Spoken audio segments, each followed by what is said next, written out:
right, it's the Meal Prep Monday theme song, although I really feel like it should be Oh Canada this week because Shauna Thomas, of course, Canada Day is next Monday, so Shauna won't be here. We don't have a show next Monday, spoiler alert. But you're really going to help us sort of make our sort of Canada Day meal prep plans, and you've got some great stuff available this morning, Shauna, so tell us what's on display. Absolutely. Well, first, I don't want people to think they have to go over and above for Canada Day. If you're having a barbecue, something really simple like making these skewers is so easy. Cool. Just red and white, right? Red and white food, these little bocconcini balls and cocktail tomatoes. Throw them on a skewer, add a little dip, and you're good to go. And another thing for easy cleanup, if you have kids coming to your barbecue, turn a Frisbee over. Turn a Frisbee over. Those are the plates, right? Is that what that is? I was going to joke about it. No, That's really what it is. Okay, it is. Buy a bunch of Frisbees at the dollar store and then use them as plates, and then hopefully they clean them before they start throwing them around. But it's a nice, easy cleanup. That's perfect for parents, right? I love that. Okay, and look, it wouldn't be breakfast or Canada without some good old maple syrup. Yeah, pour that on there. Yeah, maple syrup French toast with strawberries and creme fraiche. Yeah. So this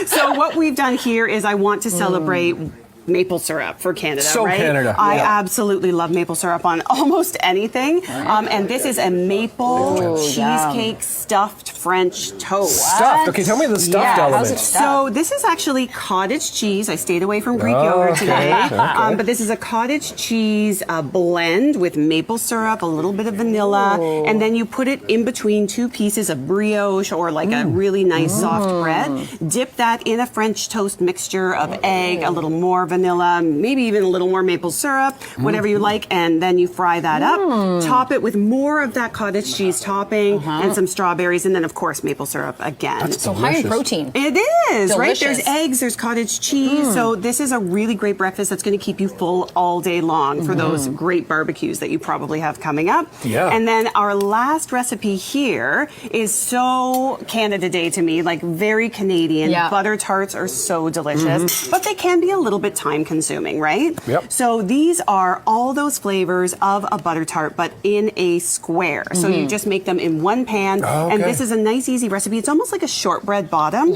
But the great thing is you make the bottom, bake it in the oven for about 12-15 minutes. When you take it out, you just add that topping right on top to the warm shortbread and throw it back in. Oh, it's good. I like that. Yeah. So it has just all those delicious flavors that really, isn't that so good? But without all the work of the butter tart. So I absolutely love that as a dessert, especially if you are feeding a crowd. Do you have to make that the night before you're sort of planning on, or could you make a day of? You could make a day of, absolutely. But you also, as you know, I love meal prep. You can make it a days in advance and just keep that in the fridge and pull it out when you have everybody over. Isn't that great? It's delicious. Is that